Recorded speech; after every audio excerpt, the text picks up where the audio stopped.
Hey guys, welcome to the ranch. My name's Abram and this is Delta. And we're out here in the woods. Most of my woods is like this. It's real dense. You've seen over by my home site in a few different areas, it's quite a bit more clear, but I assume that everybody has problems. If they have rural land, they got problems with stuff that grows, whether it's vines or sticker briars. We've got all sorts of hardwoods here and cedars and pine. I wanted to take you through something that I figured out. I've got all this land and I thought, oh man, I'd really love to clear it out and make it look park-like in a lot of areas, just so it's, I mean, at least I could get my four-wheeler through some areas. This area I can't get my four-wheeler through. So last year I was looking for a DIY on how I could reverse engineer something to work for clearing brush so I wouldn't have to bend down with my chainsaw. Everybody knows how hard that is and how slow it is, and it's not good for the small stuff or the medium-sized stuff. It's usually just good for trees. So, you know, I looked at running a forestry mulcher so I could run through here, and that would cost about $3,000 for a week. I didn't want to do that. You know, I wondered if there was something that you could push behind, you know, some sort of machinery. But in the end, this is what I did. I took my my Stihl FS240, and this is the kind that uses the shoulder straps and everything. And I figured out that, you know, most people know that you can get a saw for this, some sort of Stihl saw. I found those to be worthless. The Stihl saws, the ones that look like circular saw blades, they recommended that I sharpen them, and those things just didn't really cut through.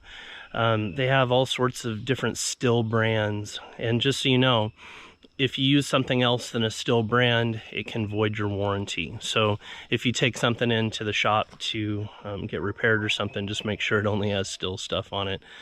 So what I learned is that there's this place in China that makes these carbide tip blades. Sorry, this has been in my toolbox. Apparently I have a leak. But Renegade is the name of the brand. I found it on eBay. They cost about $10 each. You see I've got some rust here. I buy extra ones. But these carbide tip blades are no joke. And it's basically been a super duper game changer for me when I've been out here. I found that this is a really good combination blade, and I can get through trees that are up to about 6 inches in diameter with this. The smaller ones, the 2 and 3 inch diameter, I can just swing it and touch it, and the thing will fall. So another advantage that I like to use in this is that my back doesn't hurt as much, and I can get down to ground level when cutting all these stumps and these little tree things. So you know, that's good moving forward. So I'm gonna, I guess, get this thing going and show you how to do it. I haven't started this up in a few months, so I'm just gonna be changing out the standard weed eater head. Find my thing. You've got the hole that locks in there, and then you just hand crank this thing off. It's counterclockwise, or this is clockwise, I guess, to take it off. So that's what you're left with now. Or if I bought this separately or not. If you have to buy it separately, which you probably do, just get it at Stihl or whoever makes your brand of weed whacker.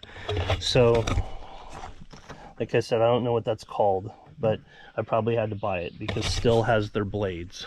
Just buy that and not a Stihl blade, is my opinion. You put it in there, it's gonna move this way, so we leave the arrow up. So it's easy to assemble. That. Then you're gonna use this to block it out, and the normal wrench that came with the weed eater. Those two tools came with the weed eater. So this to lock the thing and to tighten it. I haven't started this in months, but all you Stihl owners will know that that's why we have a Stihl.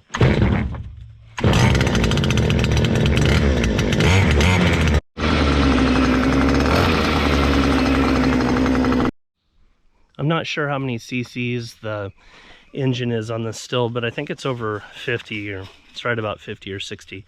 So the thing that I like about this size of cutter is that it'll get through a lot more. What I've seen on the internet is they're just modifying like just little standard weed eaters to, you know, go above on tall branches, which you can, and I'll show you how to. But we're about to get into some of this. We've got kind of the variety. You know, we've got saplings, we've got the vines, we've got the brambles, things that hurt you when you're going through, and then different size trees and whatnot. So we'll get to it. Trying to look all professional on video. It ain't working.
That was about 2 minutes.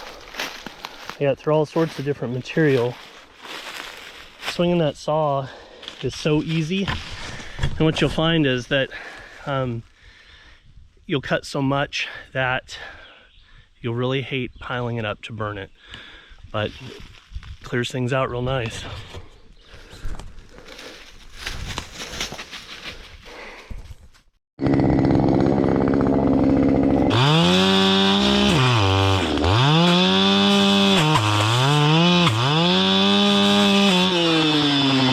So as you can see, this just cuts the tar out of things. That was overhanging the road, and it's hickory, so hardwood as anything, and now it won't be giving me any troubles. I didn't tighten it tight enough. I think you probably heard the blade missing a little bit on that last tree. So all I do, stupid GoPro thing. This thing is a mess. Ugh. Okay, so I'm just gonna retighten this. When I'm doing this full time during the summertime, I usually try to get started early and work for about 5 hours. Pretty hard. I usually go through 3 tanks of gas, and if I'm on it and a little bit lucky, I can cut about a half an acre a day.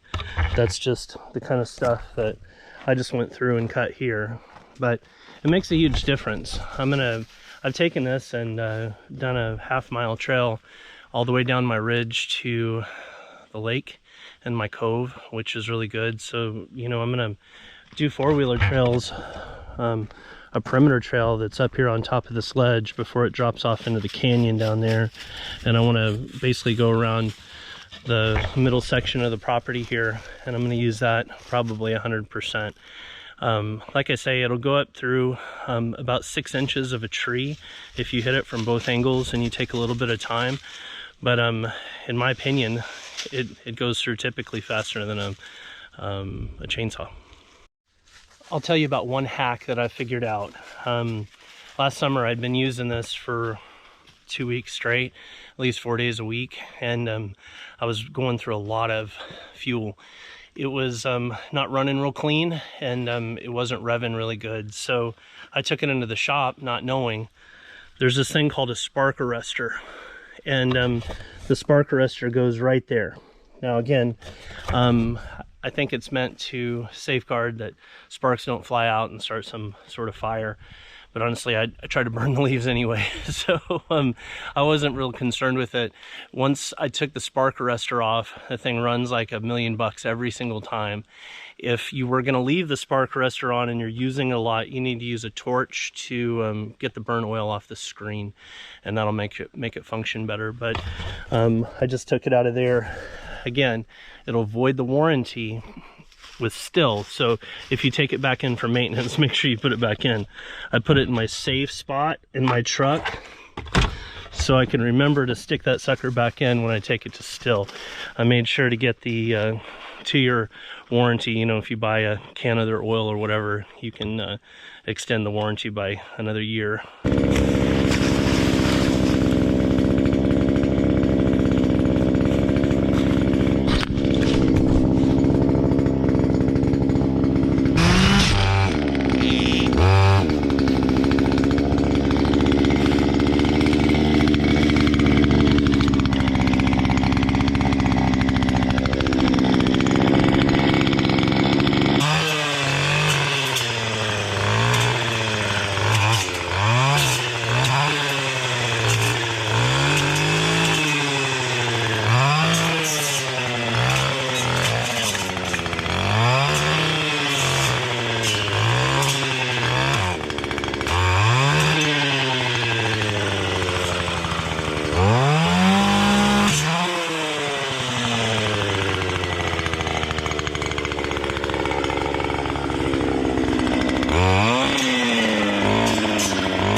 You saw what quick work chopping all those branches was, so this is definitely a thumbs up.